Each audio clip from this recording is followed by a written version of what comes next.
নমস্কার, আমি অর্ণব। দীর্ঘ ছটি পর্বের উপন্যাসের যাত্রা সম্পূর্ণ করে আবার পা বাড়ানো ছোট গল্পের পথে। তবে এই পৃথিবীর এক একটি সংসারে রোজ যে অভূতপূর্ব এক একটি গল্পের সৃষ্টি হচ্ছে, তা থেকে আর বেরোনো হলো কই। মহেন্দ্র পার করে এবার সত্যেন্দ্র, দুজনেই বর্তমানের ইংরেজি ভাষায় যাকে বলে একেবারে রেড ফ্ল্যাগ। দুজনের মধ্যে বেমিলও যেমন আছে, মিলও বিস্তর। আসুন সত্যেন্দ্রর গল্প শুনি, সঙ্গে শুনে নি তার আশেপাশের মানুষজন কে কেমন আছে, সে কেমন রেখেছে তাদের। শুরু হচ্ছে আমার আজকের নিবেদন শরৎচন্দ্র চট্টোপাধ্যায়ের গল্প বোঝা।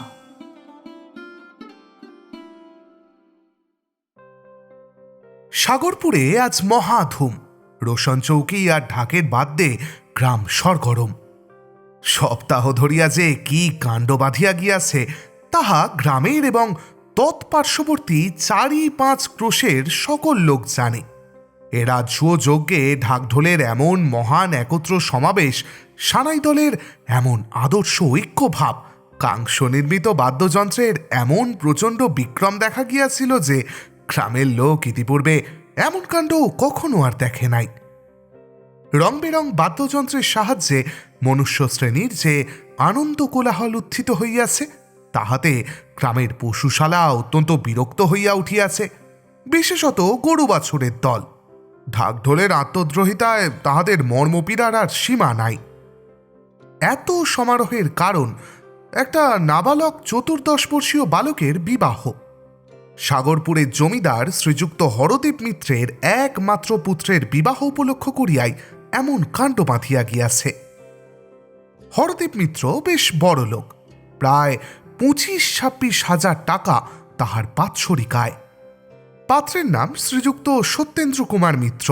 হেয়ার সাহেবের স্কুলে এন্ট্রান্স ক্লাসে সে পড়ে। অত অল্প বয়সে বিবাহের কারণ একমাত্র সত্যেন্দ্রর মাতার বধূমুখ দেখিবার একান্ত স্বাদ।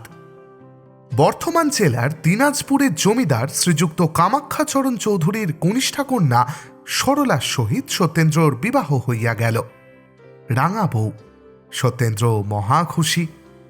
10 বছরের টুকটুকে ছোট্ট বউটির মুখটি দেখে সত্যেন্দ্র জননী বিশেষ সৃষ্টচিত্ত হইলেন। বিবাহের পর বৎসরেই হরদেববাবু বধূ আনিলেন, কারণ গৃহিণীর এরূপ অভিসন্ধি ছিল না যে বধূকে পিতৃগৃহে রাখিয়া দেন। তিনি প্রায় বলিতেন, বিবাহ হইলে মেয়েকে আর বাপের বাটিতে রাখিতে নাই। মতটা মন্দ নহে। সত্যেন্দ্রর পাঠের সুবিধের জন্য হরদেববাবুকে সস্ত্রী কলিকাতাতেই থাকিতে হইত। সরলা কলিকাতায় আসছিল। অল্প বয়সে বিবাহ হইয়াছিল বলিয়া সরলা হরদেববাবুর সহিত কথা কহিত। এমনকি সত্যেন্দ্র উপস্থিত থাকিলেও সে শ্বশ্রু ঠাকুরানীর সহিত কথা বলিত। গৃহিণীর তাহাতে সুখভিন্ন অসুখ ছিল না। কিছুদিন পরে কামাখ্যাবাবু সরলাকে একবার বাটি লইয়া গেলেন। তাহার 2-1 মাস পরে সত্যেন্দ্র একদিন রাগ করিয়া বলিয়াছিল, বইগুলোতে ছাতা ধরেছে, দোয়াতের কালি শুকিয়ে গেছে, এমন একজন নেই যে সেগুলো দেখে। কথাটা মা বুঝিলেন। হরদেববাবুরও কানে গেল। তিনি হাসিয়া বউ আনিতে পাঠাইলেন।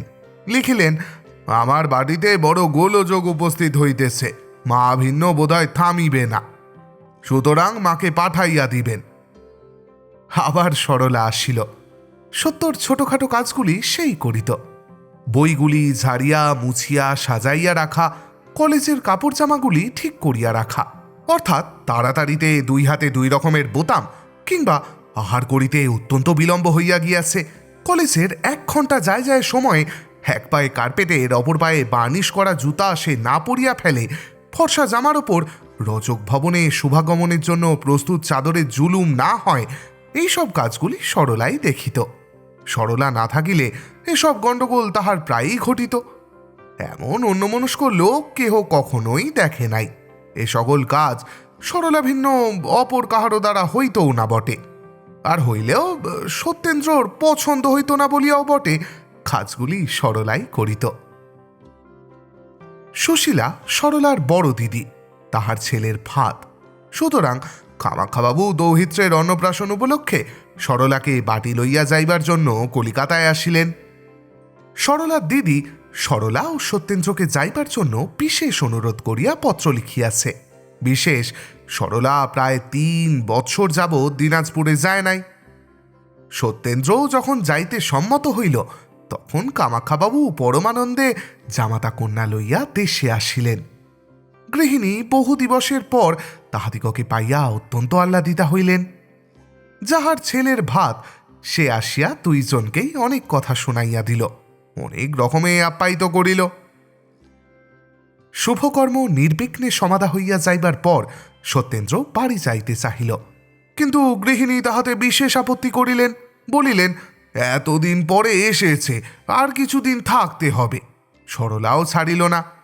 সুতরাং আরও ২-৪ দিন থাকিতে সত্যেন্দ্র সম্মত হইল।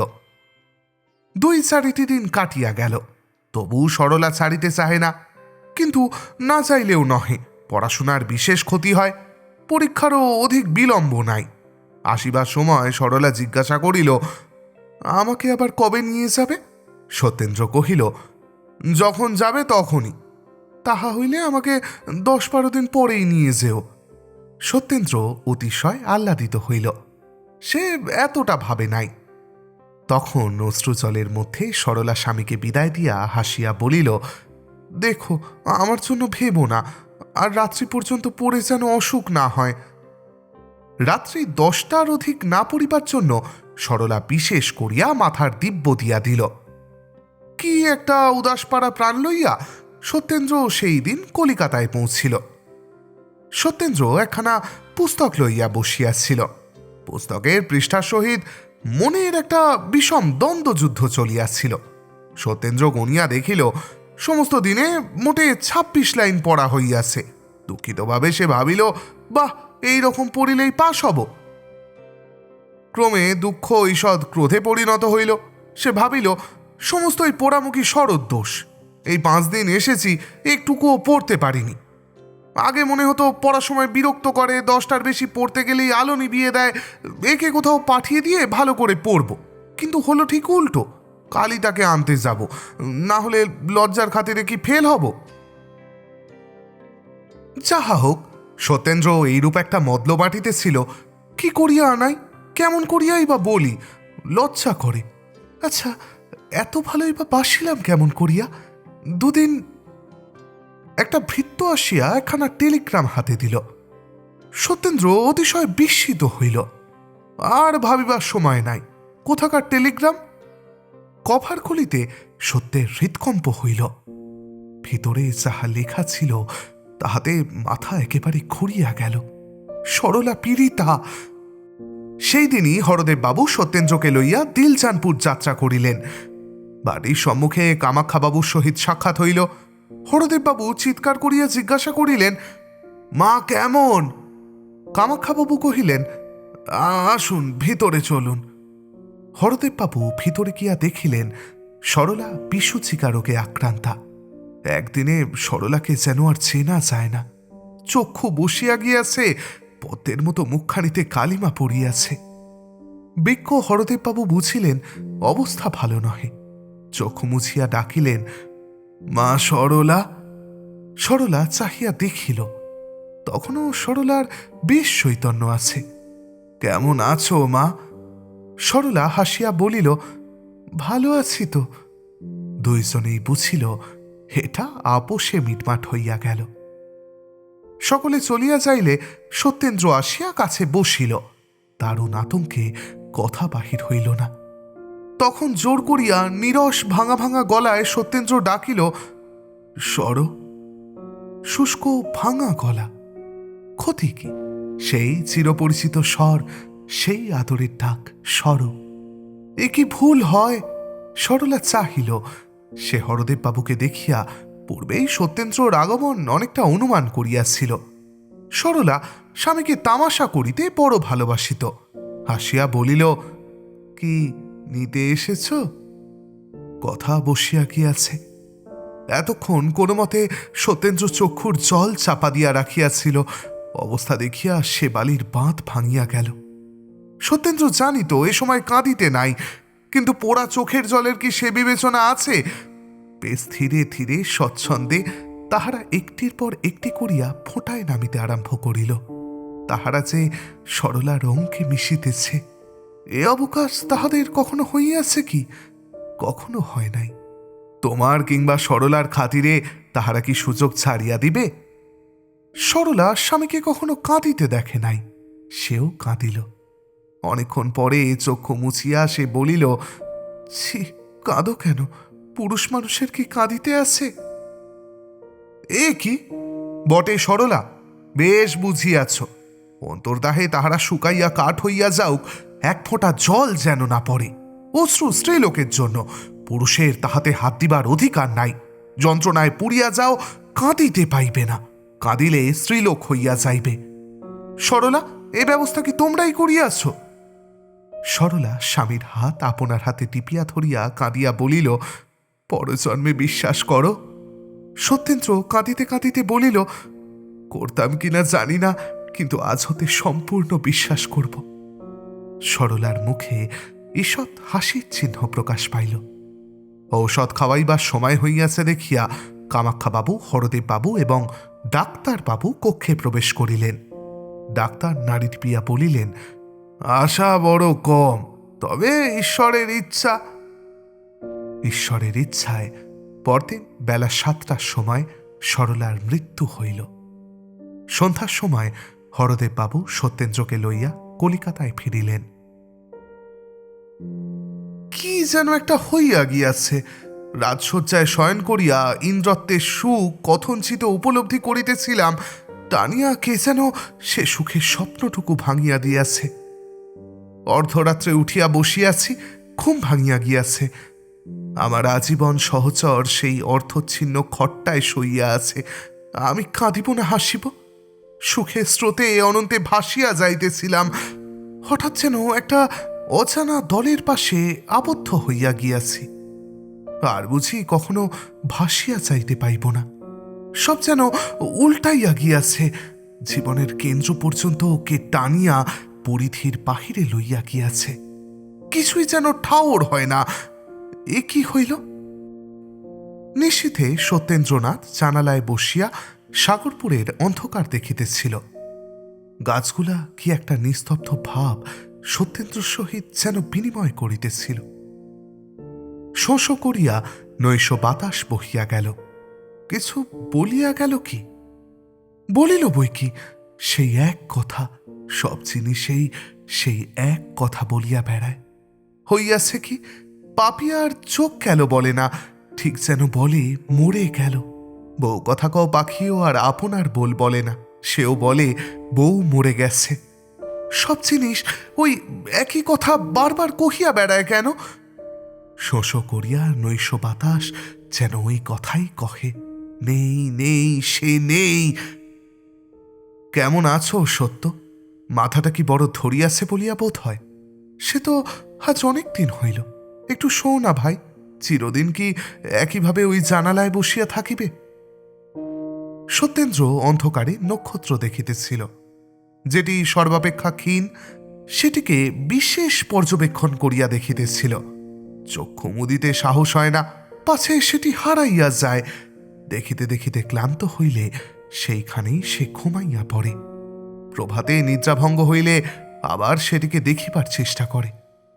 আলো ভালো লাগে না, জ্যোৎস্নায় আর আমোদ হয় না। অত ক্ষীণালোক বিশিষ্ট নক্ষত্র কি আলোকে দেখা যায়? সত্যেন্দ্র এমই পরীক্ষায় ফেল হইয়া গিয়াছে। পাশ হইবার ইচ্ছাও আর তার নাই। উৎসাহ নিবিয়া গিয়াছে। আচ্ছা, পাশ করিলে কি নক্ষত্র কাছে আসে? হরদেববাবু সপরিবারে দেশে চলিয়া আসিয়াছেন। সত্যেন্দ্র বলে সে বাটি হইতেই ভালো পরীক্ষা দিতে পারিবে। শহরের অত গণ্ডগোলে ভালো পড়াশোনা হয় না। সত্যেন্দ্র এখন একরকমের লোক হইয়া গিয়াছে।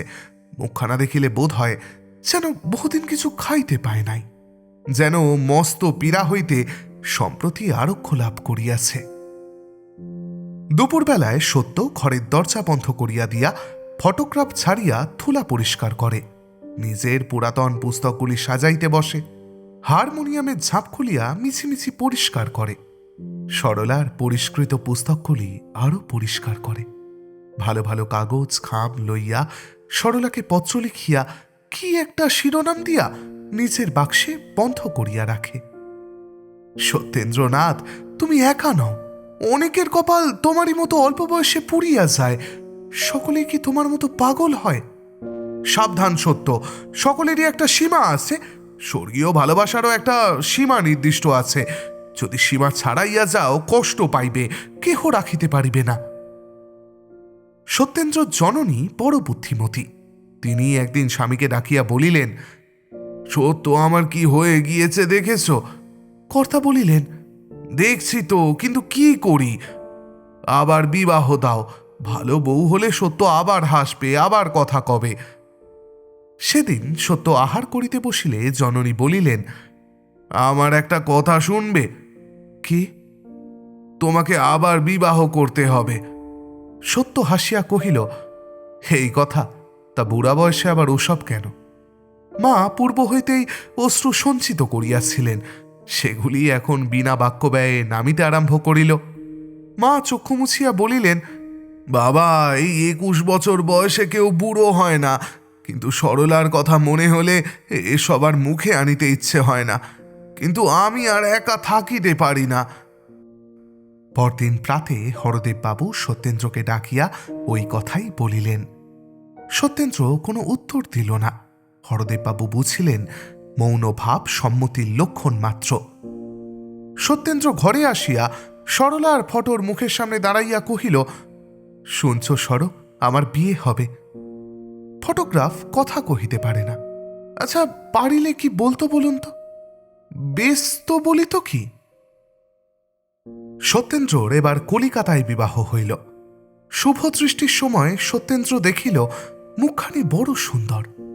হোক সুন্দর, সে তথাপি ভাবিল তাহার মাথায় একটা বোঝা চাপিল। বিবাহের পর 2 বৎসর নলিনী পিতৃগৃহে রহিল। 3য় বৎসরে সে শ্বশুর ভবনে আসিয়াছে।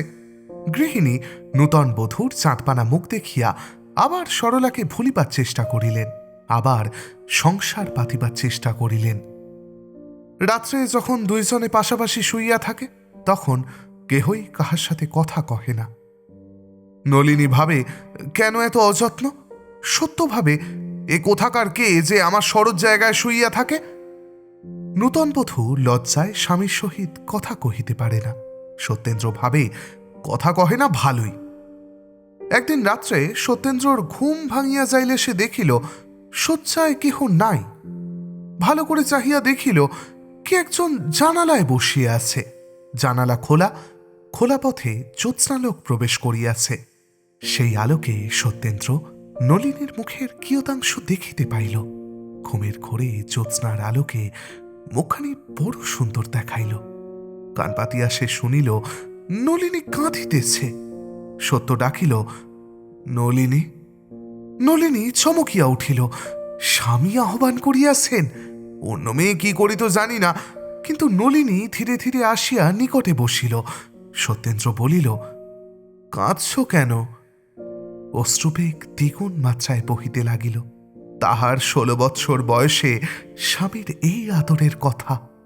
অনেকক্ষণ চাপিয়া চাপিয়া কাঁদিয়া চোখ মুছিয়া ধীরে ধীরে সে বলিল, তুমি আমাকে দেখিতে পারো না কেন? কি জানি কেন সত্যেরও বড় কান্না আসিতেছিল। তাহা রোধ করিয়া সে বলিল, দেখতে পারি না তোমাকে কে বললে, তবে যত্ন করতে পারি না। নলিনী নিরুত্তরে সকল কথা শুনিতে লাগিল।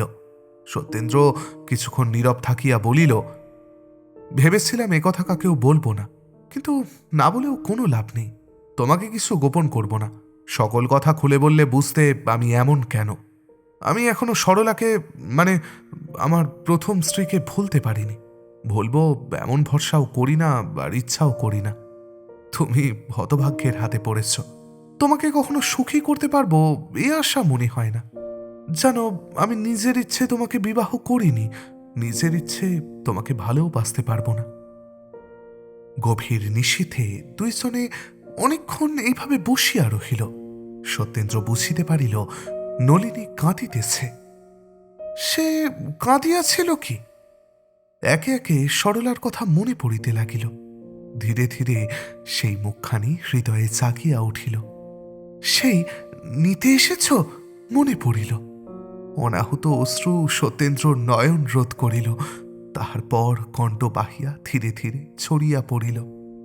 চক্ষু মুছিয়া সত্যেন্দ্র ধীরে ধীরে নলিনীর হাত দুটি আপনার হাতে লইয়া বলিল, কেঁদো না নলিনী, আমার হাত কি?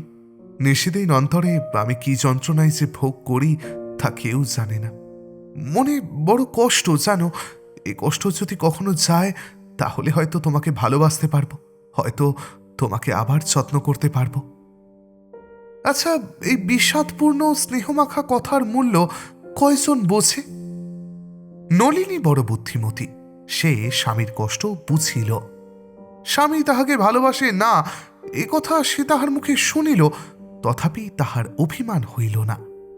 বোকা মেয়ে, 16 বৎসরে যদি অভিমান না করিবে তবে করিবে কবে? কিন্তু নলিনী ভাবিল, অভিমান আগে না স্বামী আগে? সেদিন হইতে কি করিলে স্বামীর কষ্ট যায় ইহাই তাহার একমাত্র চিন্তার বিষয় হইল। কি করিলে স্বামী সতীনকে ভুলিতে পারেন এ কথা সে একবারও ভাবিল না। ব্যথার যদি কেহ ব্যথী হয়, কষ্টতে যদি কেহ সহানুভূতি প্রকাশ করে, দুঃখের কথা যদি কেহ আগ্রহ করিয়া শ্রবণ করে, তাহা হইলে বোধহয় তাহার ন্যায় বন্ধু হে জগতে আর কেহ নাই। ইহার পর সত্যেন্দ্র নলিনীকে প্রায় পূর্বের কথা জানাইত। কত নিশা দুইজনের সেই একই কথায় অবসান হইত। সত্যেন্দ্র যে কেবল বলিত তাহা নহে, নলিনী আগ্রহের সহিত স্বামীর পূর্ব ভালোবাসার কথা শুনিতে ভালোবাসিত।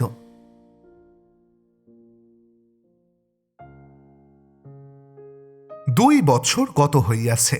নলিনীর বয়স এখন 18 বৎসর। তাহার আর পূর্বের মতো কষ্ট নাই। স্বামী এখন তাহাকে অযত্ন করেন না। স্বামীর ভালোবাসা জোর করিয়া সে লইয়াছে।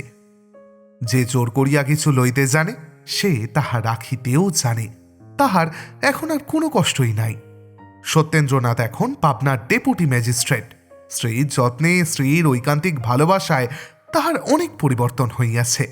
কাছারির কর্মের অবকাশে সে এখন নলিনীর সহিত গল্প করে, উপহাস করে, গান বাজনা করিয়া আমোদ পায়। এক কথায় সত্যেন্দ্র অনেকটা মানুষ হইয়াছে। মানুষ সেটা পায় না, সেইটাই তাহার অত্যন্ত প্রিয় সামগ্রী হইয়া দাঁড়ায়। মনুষ্য চরিত্র এমনই। তুমি অশান্তিতে আছো, শান্তি খুঁজিয়া বেড়াও। আমি শান্তি ভোগ করিতেছি, তবু কোথা হইতে যেন অশান্তিকে টানিয়া বাহির করি। ছল ধরা যেন মানুষের স্বভাব সিদ্ধ ভাব। যে মাছটা পলাইয়া যায় সেইটাই কি চাই বড় হয়? সত্যেন্দ্রনাথও মানুষ। মানুষের স্বভাব কোথায় যাইবে? এত ভালোবাসা, যত্ন ও শান্তির মধ্যে তাহার হৃদয়ে মাঝে মাঝে বিদ্যুতের মতো অশান্তি জাগিয়া ওঠে। নিমেষের মধ্যে মনের মাঝে বৈদ্যুতিক ক্রিয়ার মতো যে বিপ্লব পাঠিয়া যায়, তাহা সামলাইয়া লইতে নলিনীর অনেক পরিশ্রমের প্রয়োজন হয়। মাঝে মাঝে তাহার মনে হয় বুঝি সে আর সামলাইতে পারিবে না। এতদিনের চেষ্টা, যত্ন, অধ্যাবসা সমস্তই বুঝি বিফল হইয়া যাইবে। নলিনীর এতটুকু ত্রুটি দেখিলে সত্যেন্দ্র ভাবে, সরলা থাকিলে বোধহয় এমনটি হইত না। হইত কিনা ভগবান জানেন। হয়তো হইত না, হয়তো ইহা অপেক্ষা চতুর্গুণ হইত। কিন্তু তাহাতে কি? সে মৎস্য যে পলাইয়া গিয়াছে। সত্যেন্দ্র এখনো সরলাকে ভুলিতে পারে নাই। কাছারি হইতে আসিয়া যদি নলিনীকে এসে দেখিতে না পায়, অমনি মনে করে কিসে আর কিসে। নলিনী বড় বুদ্ধিমতী। সে সর্বদা স্বামীর নিকটে থাকে, কারণ সে জানিত এখনো তিনি সরলাকে ভুলেন নাই। একেবারে ভুলিয়া যান এই ইচ্ছা নলিনীর কখনো মনে হয় না। তবে অনর্থক মনে করিয়া কষ্ট না পান এই জন্যই সে সর্বদা কাছে থাকিত, যত্ন করিত। নাই ভুলুন, কিন্তু তাহাকে অযত্ন করেন না, ইহাই নলিনীর ঢের। গোপীকান্ত রায় পাবনার একজন সম্ভ্রান্ত উকিল। কলিকাতায় তাহার বাটি নলিনীদের বাটির কাছে। কি একটা সম্বন্ধ থাকায় নলিনী তাহাকে কাকা বলিয়া ডাকে। রায়খুড়া প্রায় প্রত্যহই সত্যেন্দ্রর বাটি বেড়াইতে আসেন। গোপীবাবুও প্রায় আসেন। গ্রাম সম্পর্কে খুড়শ্বশুরকে সত্যেন্দ্রনাথ অতিশয় মান্য করেন। সত্যেন্দ্রর বাসা তাহার বাটি হইতে দূরে হইলেও উভয় পরিবারে বেশ মেলামেশা হইয়া গিয়াছে। নলিনীও মাঝে মধ্যে কাকার বাড়ি বেড়াইতে যায়, কারণ একে কাকার বাড়ি, তাহাতে গোপীবাবুর কন্যা হেমার সহিত তাহার বড় ভাব। বাল্যকালের সখী, কেহ কাহাকে ছাড়িতে চাহে না। সেদিন তখন 12টা বাজিয়া গিয়াছে। সত্যেন্দ্র কাছারি চলিয়া গিয়াছে। কোনো কর্ম নাই দেখিয়া নলিনী ছবি আঁকিতে বসিল। কিন্তু তৎক্ষণাৎ গড়গড় করিয়া একখানা গাড়ি ডেপুটিবাবুর বাড়ির সম্মুখে আসিয়া লাগিল। কে আসিল? হেম বুঝি? আর ভাবিতে হইল না। বিষম কোলাহল করিতে করিতে হেমাঙ্গিনী আসিয়া উপস্থিত হইল। হেমা আসিয়া একেবারে নলিনীর চুল ধরিয়া কহিল, আর তোর লেখাপড়ার দরকার নেই, ওঠ, আমাদের বাড়ি চল, কাল দাদার বউ এসেছে। নলিনী কহিল, বউ এসেছে? সঙ্গে আনলে না কেন? হেম কহিল, তা কি হয়, নূতন এসেছে, হঠাৎ তোর এখানে আসবে কেন? নলিনী কহিল, আমি তবে যাব কেন? হেমাঙ্গিনী হাসিয়া বলিল, তোর ঘাড় যাবে, এই আমি টেনে নিয়ে যাচ্ছি। চুল ধরিয়া টানিয়া লইয়া যাইলে নলিনী কেন, অনেককেই যাইতে হইত। নলিনীকেও যাইতে হইল। যাইতে নলিনীর বিশেষ আপত্তি ছিল, কারণ তাহাদের বাড়ি যাইলে ফিরিয়া আসিতে বিলম্ব হইত। 2-1 দিন নলিনীর বাড়ি ফিরিবার পূর্বেই সত্যেন্দ্রনাথ কাছারি হইতে ফিরিয়াছিলেন। সেরূপ অবস্থায় সত্যেন্দ্রর বড় অসুবিধে হইত। তিনি কিছু মনে করুন আর নাই করুন, নলিনীর বড় লজ্জা করিত, কারণ সে জানিত কাছারি হইতে ফিরিয়া আসিয়া তাহার হাতের বাতাস না খাইলে স্বামীর গরম ছুটিত না। বিধাতার ইচ্ছা, বহু চেষ্টায় আজও নলিনী 7টার পূর্বে ফিরিতে পারিল না। আসিয়া সে দেখিল সত্যেন্দ্র সংবাদপত্র পাঠ করিতেছে, তখনও কিছু আহার করে নাই। খাওয়াইবার ভার নলিনী আপন হস্তেই রাখিয়াছিল। কাছে আসিলে সত্যেন্দ্র হাসিল, কিন্তু সে হাসি নলিনীর ভালো বোধ হইল না। সে অন্তরে শিহরিয়া উঠিল। আসন পাতিয়া নলিনী জলখাবার খাওয়াইতে চেষ্টা করিল, কিন্তু সত্যেন্দ্র কিছু স্পর্শও করিল না। ক্ষুধা একেবারেই নাই।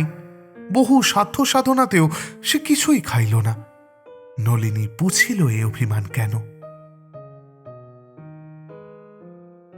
আজ হেমাঙ্গিনী শ্বশুর বাড়ি যাইবে। তাহার স্বামী উপেন্দ্রবাবু তাহাকে লইতে আসিয়াছেন।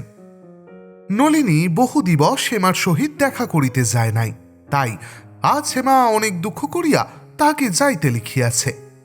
নলিনী প্রতিজ্ঞা করিয়াছিল স্বামীর বিনা অনুমতিতে সে আর কোথাও যাইবে না, কিন্তু আজ সে প্রতিজ্ঞা রক্ষা করিতে গেলে প্রিয় সখীর সহিত তার দেখা হয় না।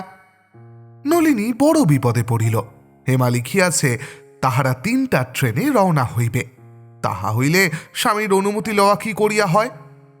বহু কুতর্কের পর নলিনী যাওয়াই স্থির করিল। যাইবার সময় দাসীকে সে বলিয়া দিল যেন ঠিক 3টার সময় রায়দের বাড়িতে গাড়ি পাঠানো হয়। গাড়ি পাঠানো হইয়াছিল, কিন্তু হেমার 3টা ট্রেনে যাওয়া হইল না। সুতরাং সে নলিনীকে কিছুতেই ছাড়িয়া দিল না। অনেক জেদ করিয়াও সে হেমার হাত এড়াইতে পারিল না। হেমা আজ অনেক দিনের জন্য চলিয়া যাইতেছে, কতকাল আর দেখা হইবে না, সহজে কে ছাড়িয়া দেয়? বাটি ফিরিতে বিলম্ব হইলে স্বামী রাগ করিবেন, এ কথা বলিতে নলিনীর লজ্জা হইতেছিল। সহজে এ কথা কে বলিতে চাহে? এ হীনতা কে স্বীকার করে, বিশেষত এই বয়সে? অবশেষে সে কথাও সে বলিল, কিন্তু হেমা তাহা বিশ্বাস করিল না। সে হাসিয়া বলিল, বোকা, বুঝিও না, রাগারাগির ব্যাপার আমি ঢের বুঝি, উপেনবাবু অনেক রাগ করতে জানেন। কথাটা হেমা হাসিয়া উড়াইয়া দিল, কিন্তু নলিনী মর্মে পীড়া পাইল। সকলের স্বামী কি এক ছাঁচে গড়া? সকলে কি উপেনবাবুর মতন? নলিনী যখন ফিরিয়া আসিল তখন রাত্রি 10টা বাজিয়া গিয়াছে। আসিয়া সে শুনিল বাবু বাহিরে শয়ন করিয়াছেন। মাতঙ্গিনী ওরূপে মাতু নলিনীর বাপের বাড়ির ছি, সে নলিনীর সহিত আসিয়াছিল। অনেক দিনের লোক, বিশেষ সে নলিনীকে অত্যন্ত স্নেহ করিত, তাই নলিনীকে আজ বিলক্ষণ 10 কথা জানাইয়া দিল। বাটির মধ্যে সেই কেবল জানিত সত্যবাবু বিলক্ষণ রাগ করিয়াই বাহিরে শয্যা রচনা করিবার আদেশ দিয়াছিলেন। গভীর রাত্রে যখন শয্যায় শয়ন করিয়া চক্ষু মুদ্রিত করিয়া সত্যেন্দ্রনাথ পূর্বস্মৃতি জাগাইয়া তুলিবার চেষ্টা করিতেছিল, যখন সেই বহুদিন গত প্রফুল্ল কমল সদৃশ্য সরলার মুখের সহিত নলিনীর মুখের ঈষৎ সাদৃশ্য আছে কিনা বিবেচনা করিতেছিল, যখন সরলার ভালোবাসার নিকট নলিনীর ভালোবাসা সাগরের নিকট গোষ্পদে জল ধারণা করিবার জন্য মনের মধ্যে বিষম ছটিকার উৎপত্তি করিতেছিল, তখন ধীরে ধীরে দ্বার খুলিয়া নলিনী সে গৃহে প্রবেশ করিল। সত্যেন্দ্র চাহিয়া দেখিল নলিনী। নলিনী আসিয়া সত্যেন্দ্রর পদতলে বসিল। সত্যেন্দ্র চক্ষু মুদ্রিত করিল। বহুক্ষণ এইভাবেই কাটিয়া গেল দেখিয়া সত্যেন্দ্রনাথ বিরক্ত হইল। পার্শ্ব পরিবর্তন করিয়া পুরুষভাবে স্পষ্ট স্বরে কহিল, তুমি এখানে কেন? নলিনী কাঁদিতেছিল, কথা কহিতে পারিল না। কান্না দেখিয়া ডেপুটিবাবু আরেকটু ক্রুদ্ধভাবে বলিল, রাত হয়েছে, যাও ভিতরের ঘরে গিয়ে শোগে। নলিনী কাঁদিতেছিল। এবার চোখের জল মুছিয়া সে বলিল, তুমি শোবে চলো। সত্য ঘাড় নাড়িল, বলিল, আমার বড় ঘুম পেয়েছে, আর উঠতে পারবো না। কাঁদিলে সত্যেন্দ্র বিরক্ত হয়। নলিনী চোখের জল মুছিয়াছে, স্বামীর কাছে সে আর কাঁদিবে না। ধীরে ধীরে পায়ের ওপর হাত রাখিয়া নলিনী বলিল, এবার আমাকে ক্ষমা করো, এখানে তোমার বড় কষ্ট হবে, ভিতরে চলো। সত্যেন্দ্র আর ভিতরে যাইবে না প্রতিজ্ঞা করিয়াছে। সে বলিল, কষ্টের কথা এত রাত্রে আর ভেবে কাজ নেই, তুমি শোগে, আমি ঘুমোই। নলিনী সত্যেন্দ্রকে চিনিত। সমস্ত রাত্রি সে আপনার ঘরে বসিয়া কাঁদিয়া কাটাইল। বলি, ও হেমাঙ্গিনী, একবার দেখিয়া গেলে না? রাগারাগির ব্যাপার তুমি বোঝো ভালো, একবার মিটাইয়া দিবে নাকি? পরদিনও সত্যেন্দ্র বাটির ভিতরে আসিল না, বা নলিনীর সহিত সাক্ষাৎ করিল না। নলিনীর একখানা পত্র মাতু সত্যেন্দ্রর হাতে দিয়াছিল। সে সেখানা না পড়িয়াই মাতঙ্গিনীর সম্মুখে ছিঁড়িয়া ফেলিয়া দিয়া বলিল, এসব আর এনো না। 4-5 দিন পরে একদিন নলিনীর বড় দাদা শ্রীযুক্ত নরেন্দ্রনাথ পাবনায় আসিয়া পৌঁছিলেন। হঠাৎ দাদাকে দেখিয়া নলিনী অতিশয় সন্তুষ্ট হইল, কিন্তু ততধিক বিস্মিত হইল। দাদা যে! নরেন্দ্রবাবু নলিনীর সহিত সাক্ষাৎ করিয়া হাসিয়া বলিলেন, বাড়ি যাওয়ার জন্য এত ব্যস্ত হয়েছিস কেন বোন? ব্যস্ত? কথাটার অর্থ নলিনী তখনই বুঝিয়া ফেলিল। হাসিয়া সে বলিল, তোমাদের অনেকদিন দেখিনি, তাই। যেদিন স্বামীর চরণে প্রণিপাত করিয়া নলিনী দাদার সহিত গাড়িতে উঠিল, সে রাত্রে সত্যেন্দ্রনাথ একটুকু ঘুমাইতে পারিল না। সমস্ত রাত্রি ধরিয়া সত্যেন্দ্র ভাবিতেছিল, এতটা না করিলেও চলিতে পারিত। অনেকবার সত্যর মনে হইয়াছিল, এখনো সময় আছে, এ সময়ও গাড়ি ফিরাইয়া আনি। কিন্তু হায় রে অভিমান, তাহারই জন্য নলিনীকে ফিরাইয়া আনা হইল না। যাইবার সময় মাতুও সঙ্গে গিয়াছিল। সেই কেবল যাইবার যথার্থ কারণ জানিত। নলিনী মাতুকে বিশেষ করিয়া বলিয়া দিয়াছিল যেন সে বাটিতে কোনো কথা না বলে। নলিনী মনে করিল, এ কথা প্রকাশ করিলে স্বামীর অপযশ করা হইবে। ভালো হোক আর মন্দ হোক, তাহার স্বামীকে লোকে মন্দ বলিবার কে? পিতৃগৃহে যাইয়া নলিনী পিতামাতার চরণে প্রণাম করিল, ছোট ভাইটিকে কোলে লইল। শুধু সে হাসিতে পারিল না। মা বলিলেন, নলিনী আমাদের একদিনের গাড়ির পরিশ্রমে একবারে শুকিয়ে গেছে। কিন্তু সে শুষ্ক মুখ আর প্রফুল্ল হইল না। পৃথিবীতে প্রায় দেখা যায়, একটা সামান্য কারণ হইতে গুরুতর অনিষ্টের উৎপত্তি হয়। শূর্পণখার ঈষৎ চিত্তচাঞ্চল্যই স্বর্ণ লঙ্কা ধ্বংসের হেতু হইয়াছিল। শুধুমাত্র অকিঞ্চিতকর রূপলালসার জন্য ট্রয় নগরী ধ্বংস হইয়া গেল। মহানুভব রাজা হরিশ্চন্দ্র অতি সামান্য কারণেই অমন বিপদগ্রস্ত হইয়াছিলেন। জগতে এরূপ দৃষ্টান্ত বিরল নহে। এখানেও একটা সামান্য অভিমানে বিষম বিপত্তি ঘটিয়া গেল। সত্যেন্দ্রনাথের দোষ দেব কি? নলিনী কখনো অভিমান করে নাই। স্বামীর কষ্টের কথা মনে করিয়া সে নীরবে সমস্ত সহ্য করিত, আর পারিল না। সে ভাবিল, এই ক্ষুদ্র কারণে যে স্বামী কর্তৃক পরিত্যক্ত হয়, সে মরে না কেন? দারুণ অভিমানে নলিনী শুকাইতে লাগিল। ওদিকে সত্যেন্দ্রর অভিমান ফুরাইয়া গিয়াছে। একদণ্ড না থাকিলে যাহার চলে না, তাহার এই মিছা অভিমান কতদিন থাকে? অভিমান দারুণ কষ্টের কারণ হইয়া দাঁড়াইয়াছে। সত্যেন্দ্র প্রত্যহ চাহিয়া থাকে, আজ হয়তো নলিনীর পত্র আসিবে, হয়তো সে লিখিবে, আমায় লইয়া যাও। সত্যেন্দ্র ভাবে, তাহা হইলে মাথায় করিয়া লইয়া আসিব, আর কখনো এরূপ অন্যায় ব্যবহার করিব না। কিন্তু ভবিতব্য কে অতিক্রম করিবে? যাহা হইবার তাহা হইবেই। তুমি আমি অতি ক্ষুদ্র প্রাণী। আজকাল করিয়া 6 মাস কাটিয়া গেল, হতভাগিনী কোনো কথা লিখিল না। পাপিষ্ঠ সত্যেন্দ্রনাথ ভাঙিল, কিন্তু মচকাইল না। 6 মাস কাটিয়া গেল। ক্রমশ সত্যেন্দ্রনাথের অসহ্য হইল। লোপ্ত অভিমান আবার তৃপ্ত হইয়া উঠিল। ক্রোধ আসিয়া তাহাতে চোখ দিল। হিতাহিত জ্ঞানরহিত সত্যেন্দ্রনাথ নিজের দোষ দেখিল না, ভাবিল যাহার অহংকার এত, তাহার প্রতিশোধও তদ্রূপ প্রয়োজন। কেহই নিজের দোষ দেখিল না।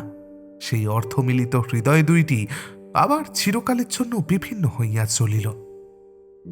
যৌবনের প্রারম্ভে সংকুচিতা লতাকে কে টানিয়া বাড়াইয়াছিল, কিন্তু আর সহে না, এবার ছিঁড়িবার উপক্রম হইল। সত্যেন্দ্রনাথ, তোমার দোষ দিই না, তাহারও দিই না। দুইজনেই ভুল করিয়াছ, দোষ করো নাই। ভুল দেখাইতে পারিলে আত্মগ্লানি কাহার চেয়ে অধিক হইত, তাহা ভগবানই জানেন। আমরাও বুঝিতে পারিতাম না, তোমরাও পারিতে না। বুঝিতে পারিতে না কি আকাঙ্ক্ষায় কি স্বাদ পূর্ণ করিতে তোমরা এতটা করিলে। স্বাদ মিটে না, মিটাইবার ইচ্ছাও নাই। কি স্বাদ তাহাও হয়তো ভালো বুঝিতে পারি না। তথাপি কাতর হৃদয় কি একটা অতৃপ্ত আকাঙ্ক্ষায় সকল সময়ই হাহা করিয়া ওঠে। কি যে হয়, কেন যে অদৃশ্য গতি ওই লক্ষ্যহীন প্রান্তে পরিচালিত হয়, কিছুতেই তাহা নির্ণয় করা যায় না। যাহা ঘটিবার তাহা ঘটিবে। ইচ্ছা হইলেও মনের সহিত দ্বন্দ্বযুদ্ধ করিয়াও তোমাকে অপরাধ হইতে অব্যাহতি দিব কি? অমন রূপে গুণে বউ পুত্রের পছন্দ হয় না, গৃহিণীর বড় দুঃখ। অমন চাঁদপানা বউ লইয়া ঘর করিতে পারিলেন না ভাবিয়া গৃহিণী অত্যন্ত বিমর্ষ হইয়া আছেন। জননীর শত চেষ্টাতেও পুত্রের মত ফিরিল না। এখন উপায় কি? ছেলেরই যদি পছন্দ হইল না, তখন কিসের বউ? ছেলের আদরেই তো বউয়ের আদর। আর আমারই বা হাত কি? নিজে দেখিয়া শুনিয়া বিবাহ করিলে আমি কি আটকাইতে পারি? ইত্যাদি মৃদু বচন আওড়াইতে আওড়াইতে অভ্যাস অনুসারে গৃহিণী বরণ ডালা সাজাইতে বসিলেন। 2 বৎসর পূর্বে হরদেব বাবুর মৃত্যু হইয়াছিল। সে কথা স্মরণ হইলে চক্ষে জল আসিল। আবার নলিনীর কথা মনে পড়িল। জলবেগ আরো বর্ধিত হইল। কি জানি কেমন বউ আসিবে? কর্তা বাঁচিয়া থাকিলে বোধ হয় পোড়া কপালির এ দুরবস্থা দেখিতে হইত না। সত্যেন্দ্র বিবাহ করিয়া আসিল। মা বউ বরণ করিয়া ঘরে তুলিলেন। আবার পোড়া চোখে জল আসিল। জল মুছিতে মুছিতে তিনি বলিলেন, চোখে কি পড়েছে, কেবল জল আসছে। ক্ষিরিপালা বড় মুখ ফর্মে, বিশেষ নলিনীর সহিত তাহার বেহান পাতানো ছিল। সে বলিয়া ফেলিল, এই বয়সে 3 বার, আরো কতবার চোখে কি পড়বে কি জানি। কথাটা গৃহিণী শুনিলেন, সত্যরও কানে গেল। কাল সাথের ফুলশয্যা। কোথা হইতে একটা ভারী জমকালো রকম তত্ত্ব আসিয়াছে। বরকনের ঢাকাই শাড়ি, ধুতি, চাদর ইত্যাদি বড় সুন্দর রকমের। কনের বারাণসী চেলিখানির মতো সুন্দর চেলি গ্রামে ইতিপূর্বে কেহ দেখে নাই। সকলেই জিজ্ঞাসা করিতেছে কোথাকার তত্ত্ব। একবার ঢোক গিলিয়া বলিতেছেন, সত্তর কি একজন বন্ধু পাঠিয়েছে। গৃহিণী চোখের জল চাপিয়া, যথার্থ সংবাদ চাপিয়া, হাসি কান্না মিশ্রিত মুখে তত্ত্বের মিষ্টান্নদি বন্টন করিলেন। সকলে যে যাহার ভাগ লইয়া চলিয়া গেল। যাইবার সময় রাজবালা বলিল, বেশ তত্ত্ব করেছে। নিত্যকালী বলিল, তার হবে না, বড় লোক তত্ত্ব পাঠালে এমনই পাঠায়। ক্রমশ একথা চাপা পড়িল। তখন যোগমায়া বলিল, আচ্ছা, আবার বিয়ে করলে কেন? জ্ঞানদা কহিল, কি জানি বোন, অমন রূপে গুণে বউ, কে জানে, ওসব বোঝা যায় না। রামমণি জাতিতে নাপিতের কন্যা, তবে অবস্থা ভালো, দেখিতেও মন্দ নহে। এই নাকটি সামান্য চাপা মাত্র। কোনো কোনো পরশ্রীকাতর লোক তাহার চোখেরও দোষ দিত, বলিত হাতির চোখের চেয়েও ছোট। যাক, এই নিন্দাবাদে আমাদের প্রয়োজন নাই। রামমণি একটু হাসিয়া বলিল, তোমাদের ঘটে যদি বুদ্ধি থাকিত তাহলে কি আর ও কথা বলো? ছুরি সদা সর্বদা যে ফিক ফিক করে হেসে কথা বলতো, তাতেই আমার সন্দেহ হয়েছিল স্বভাব চরিত্র মন্দ, না হলে চাকরি স্থান থেকে তাড়িয়ে দেয়, আবার বে করে। মুখে কিছু না বলিলেও কথাটা অনেকের মতের সহিত মিলিল। ইহার পর দুই একদিন পরে গ্রামের প্রায় সকলেই জানিল যে রামমণি জমিদারের বাটির গূঢ় রহস্য ভেদ করিয়াছে। নাপিতের মেয়ে না হইলে এত বুদ্ধি বামুন কায়েতের মেয়ের হয়? কথাটা অনেকেই স্বীকার করিল। এবার গৃহিণীর পালা।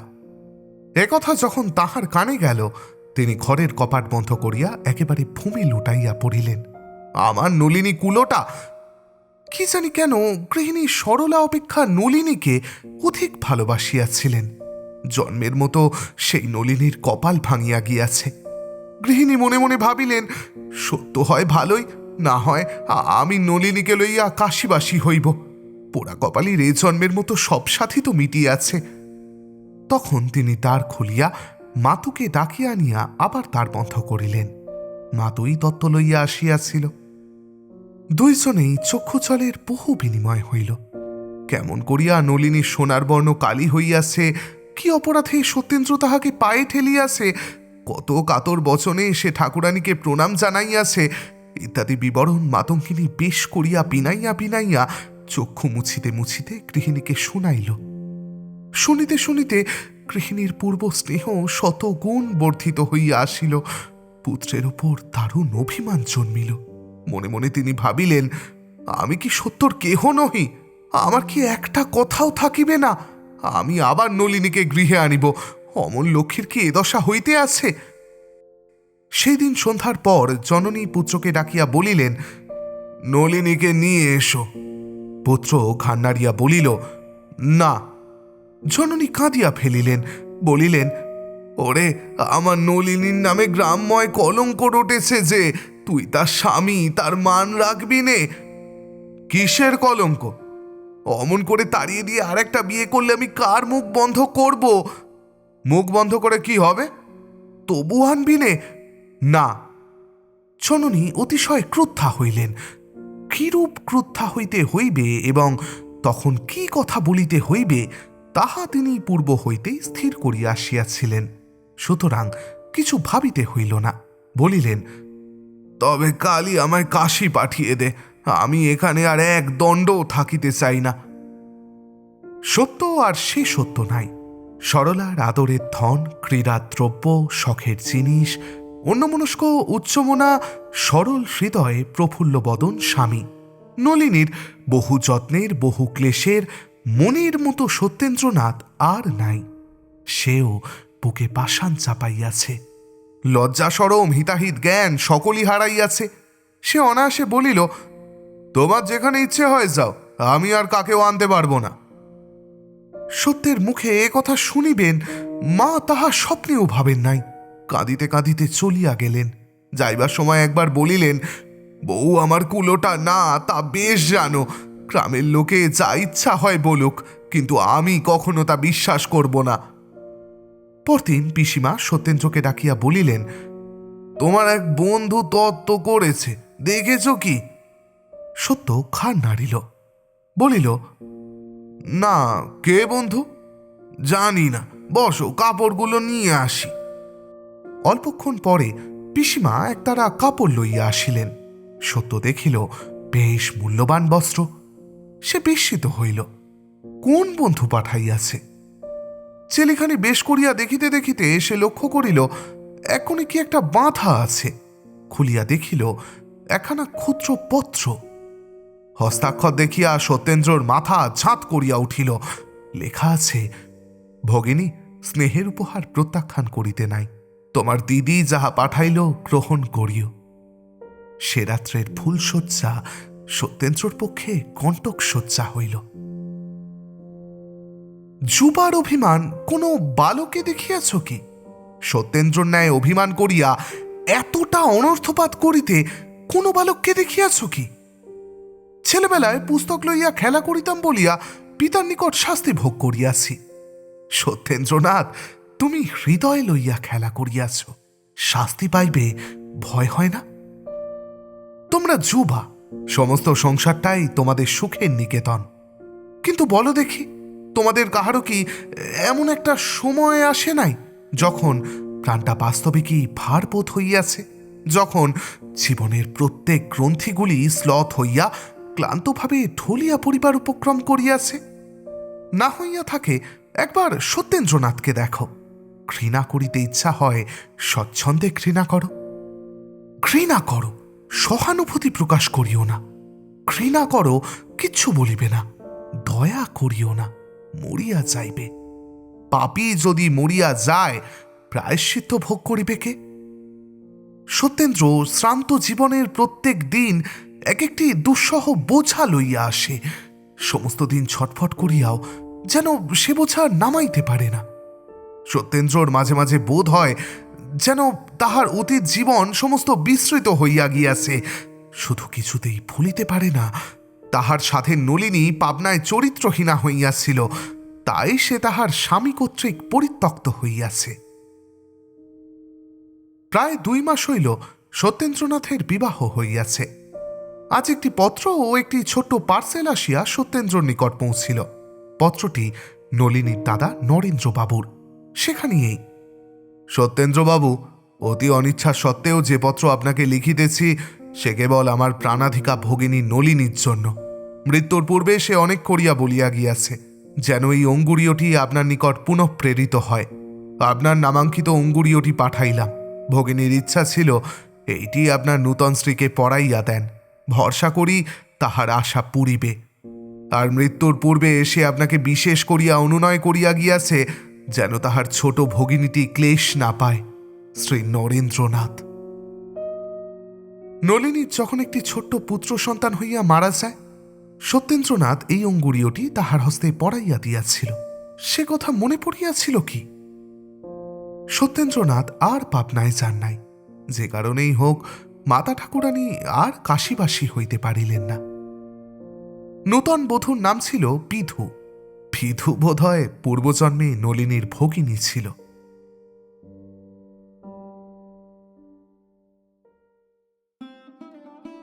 ব্যাস, আমাদের আজকের গল্প বোঝা এখানেই শেষ।